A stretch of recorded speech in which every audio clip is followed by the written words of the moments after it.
नागपुरात दोन राजकीय विरोधक एकत्र येण्याची शक्यता आहे। देवेंद्र फडणवीस आणि अनिल देशमुख एकाच मंचावर दिसणार आहेत। नागपुरात नियोजन मंडळाच्या इमारतीचं भूमिपूजन आहे आणि यावेळेला एकीकडे आहेत उपमुख्यमंत्री आणि सध्याचे गृहमंत्री देवेंद्र फडणवीस, तर दुसरीकडे मविया काळातील गृहमंत्री अनिल देशमुख हे या एकाच मंचावर या कार्यक्रमाच्या निमित्ताने येण्याची शक्यता आहे। भूमिपूजन कार्यक्रमामध्ये दोन्ही नेते एकत्र येणार असल्याची माहिती समोर येते। त्यामुळे त्यावेळेचं दृश्य नेमकं काय असेल याविषयी उत्सुकता निर्माण झाली आहे, कारण काही दिवसांपूर्वीच अनिल देशमुख यांनी फडणवीसांवर गंभीर स्वरूपाचे आरोप केले होते। आपल्याला कशा पद्धतीने ब्लॅकमेल केलं गेलं आणि मविया काळातील मंत्र्यांना जेलमध्ये टाकण्यासाठी आपल्याकडून प्रतिज्ञापत्र लिहून घेण्यासाठी दबाव टाकला गेला असा आरोप काही दिवसांपूर्वीच अनिल देशमुख यांनी केला होता। आणि तेच अनिल देशमुख हे आता देवेंद्र फडणवीस यांच्या सोबत एकत्र दिसण्याची शक्यता आहे। त्यामुळे नागपुरात दोन राजकीय विरोधक एकत्र येण्याची शक्यता निर्माण झाली आहे।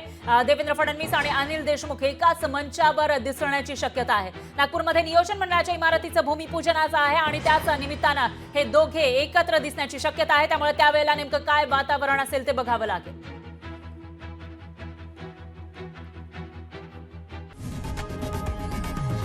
लोकशाही मराठी ऐका, पहा, जागरूक रहा।